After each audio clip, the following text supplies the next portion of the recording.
नमस्कार। आइए सीधे आज के इस डीप डाइव में गोता लगाएं। क्या कभी आपके साथ ऐसा हुआ है कि आपने कोई बड़ा फैसला ले लिया हो और बाद में खुद से ही पूछा हो कि यार मैंने ऐसा किया ही क्यों? या फिर जिंदगी में कोई ऐसा इंसान हो जो हर बहस के बाद आपको ही गलत महसूस करा देता हो? आज हम इंसानी दिमाग के सबसे दिलचस्प और सच कहूं तो सबसे खतरनाक हिस्से को डिकोड करने वाले हैं। हम बात कर रहे हैं प्रभाव यानी इन्फ्लुएंस और हेरफेर यानी मैनिपुलेशन के बीच की उस बेहद बारीक रेखा के बारे में। एक तरफ है सही नियत के साथ किया गया अनुनय और दूसरी तरफ है डार्क साइकोलॉजी का बेखौफ मनोवैज्ञानिक नियंत्रण। तो चलिए इस विश्लेषण को शुरू करते हैं, क्योंकि आज की यह जानकारी इंसानी बर्ताव को देखने का आपका नजरिया पूरी तरह से बदलने वाली है। आज के इस व्यवस्थित सफर में हम 5 मुख्य चीजों पर फोकस करेंगे। सबसे पहले अनुनय बनाम हेरफेर। उसके बाद हम डार्क ट्रायड की रहस्यमयी दुनिया में चलेंगे। फिर समझेंगे कि ये मनोवैज्ञानिक नियंत्रण काम कैसे करता है। इसके बाद हेरफेर की रणनीतियों की पहचान करेंगे और अंत में जानेंगे कि अपना खुद का मजबूत सुरक्षा तंत्र कैसे बनाया जाए। तो चलिए पहले हिस्से से शुरुआत करते हैं। अनुनय बनाम हेरफेर, सत्य बनाम धोखा। आपको जानकर हैरानी होगी कि ये कोई आज का विषय नहीं है। ये बहस प्राचीन यूनान के दार्शनिक अरस्तु और सोफिस्टों के समय से चली आ रही है, जहां सच की खोज और धोखे के बीच हमेशा एक टकराव रहा है। अब देखिए, इन दोनों के बीच एक बहुत ही बुनियादी फर्क है। अनुनय हमेशा सच की नींव पर खड़ा होता है। ये एक पॉजिटिव चीज है जिससे बात कहने वाले और सुनने वाले दोनों का फायदा होता है। लेकिन हेरफेर, इसका तो सीधा सा मतलब है अपने छिपे हुए स्वार्थ के लिए किसी और को कठपुतली की तरह नचाना। इसमें सच्चाई को या तो छिपा लिया जाता है या फिर इस तरह तोड़ा मरोड़ा जाता है कि सामने वाला पूरी तरह भ्रमित हो जाए। इस बात को डॉक्टर रिचर्ड पेरलोफ ने बहुत ही शानदार तरीके से समझाया है। वो कहते हैं कि अनुनय की सबसे बड़ी पहचान है फ्री चॉइस यानी स्वतंत्र विकल्प। अगर कोई आपको इन्फ्लुएंस कर रहा है तो आपके पास हमेशा ये आज़ादी होती है कि आप उसकी बात मानें या ठुकरा दें। लेकिन मैनिपुलेशन में यही आज़ादी छिन जाती है। हेर-फेर करने वाला ऐसे हालात बना देता है कि आपको लगता है आपके पास कोई और रास्ता बचा ही नहीं है। ये असल में बिना हाथ लगाए की गई मानसिक जबरदस्ती है। भाग 2, डार्क ट्रायड। अब जरा क्लिनिकल साइकोलॉजी की उस डार्क दुनिया में कदम रखते हैं। यहां हम उन खास तरह के व्यक्तित्वों को समझेंगे जिनके खून में ही दूसरों से अपना काम निकलवाना या हेर-फेर करना शामिल होता है। मनोविज्ञान में इसे डार्क ट्रायड कहा जाता है। इसमें 3 तरह के डार्क पर्सनैलिटी ट्रेट्स आते हैं और इन तीनों में एक बात बिल्कुल कॉमन है, एम्पैथी यानी सहानुभूति की पूरी तरह से कमी। पहला है नार्सिसिज्म। ये वो लोग हैं जो खुद को दुनिया का केंद्र मानते हैं और अपने दिखावे के दम पर काम निकलवाते हैं। दूसरा है मैकियावेलियनिज्म। ये लोग बेहद शातिर और रणनीतिक होते हैं। अपना उल्लू सीधा करने के लिए ये अक्सर अपने नकली चाम का इस्तेमाल करते हैं। और तीसरा है साइकोपैथी। ये ऐसे लोग हैं जो भावनाओं से पूरी तरह कटे हुए होते हैं और अपना काम करवाने के लिए ये किसी भी हद तक, यहाँ तक कि धमकियों पर भी उतर सकते हैं। इस डार्क साइकोलॉजी को समझने के लिए 1970s के दशक में एक बड़ा काम हुआ था। मनोवैज्ञानिक रिचर्ड क्रिस्टी ने मैकियावेलिनिज्म को नापने के लिए ये मैच 4 टेस्ट बनाया था। इसका आइडिया बहुत सीधा था। ये देखना कि कोई इंसान अपने फायदे के लिए दूसरों का कितना ज्यादा इस्तेमाल कर सकता है। जो लोग इस टेस्ट में हाई स्कोर करते हैं, उनका साफ मानना होता है कि जिंदगी में सफलता की कुंजी ही दूसरों के साथ हेरफेर करना है।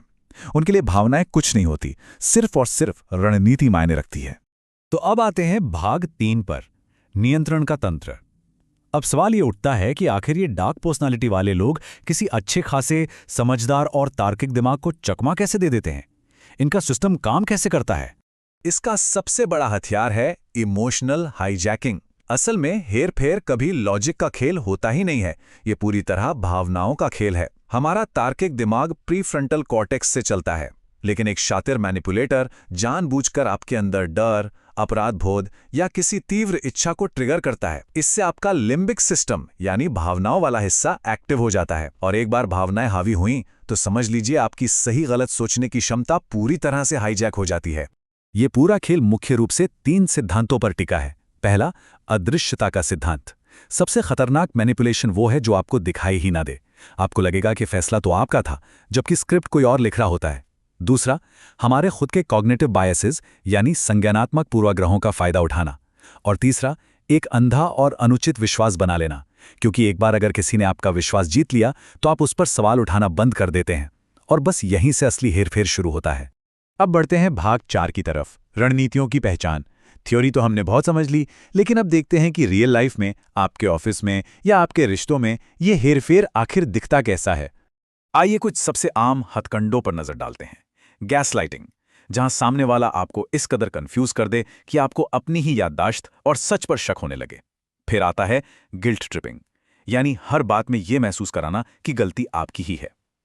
एक और खतरनाक तरीका है इंटरमिटेंट रेनफोर्समेंट।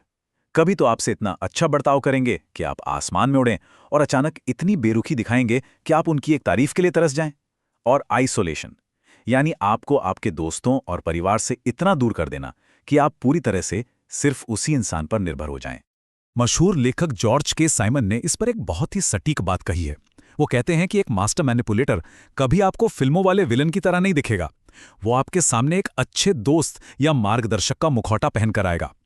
ये लोग आपकी मनोवैज्ञानिक कमजोरियों को तुरंत भांप लेते हैं, और सबसे डरावनी बात, जब बात अपना काम निकलवाने की आती है तो ये बिना किसी पछतावे के आपको नुकसान पहुंचाने के लिए क्रूरता की किसी भी हद तक जा सकते हैं।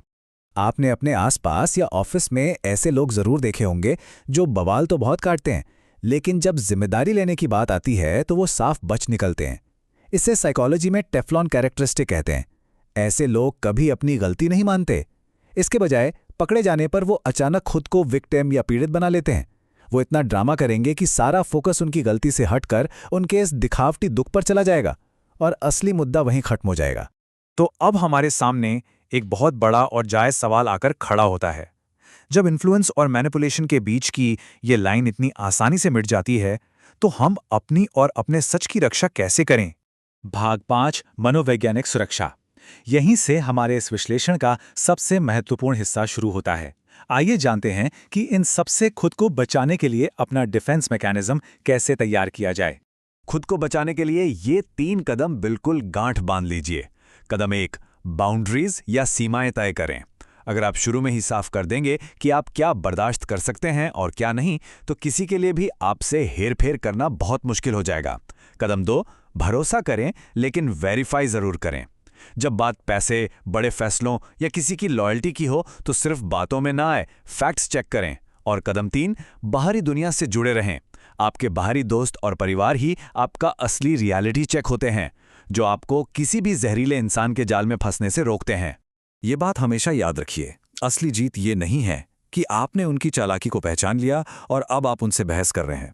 सबसे अच्छा बचाव ये है कि आप उस खेल का हिस्सा बनने से ही साफ इनकार कर दें। मैनिपुलेटर्स के साथ उलझने या उन्हें सुधारने की कोशिश करने के बजाय खुद को वहां से हटा लेना और दूरी बना लेना ही सबसे समझदारी भरा कदम होता है। इस डीप डाइव को खत्म करने से पहले मैं चाहता हूं कि हम एक बहुत ही गहरे विचार पर गौर करें। हम हमेशा सोचते हैं कि ये हेरफेर करने वाले डार्क लोग कोई और हैं जो बाहर कहीं घूम रहे हैं, लेकिन जरा सोचिए, अगर किसी आम इंसान को यह पता चल जाए कि कुछ खास अदृश्य ट्रिगर्स दबाकर वो अपना मनचाहा काम निकलवा सकता है, तो वो क्या करेगा? प्रभाव और हेरफेर की ये बारीक रेखा सिर्फ दूसरों के लिए नहीं, हमारे खुद के अंदर भी मौजूद है। आज के इस विश्लेषण में हमारे साथ जुड़ने के लिए बहुत बहुत धन्यवाद। अगली बार तक चौकन्ने रहें और अपनी वास्तविकता पर अपनी पकड़ मजबूत बनाए रखें।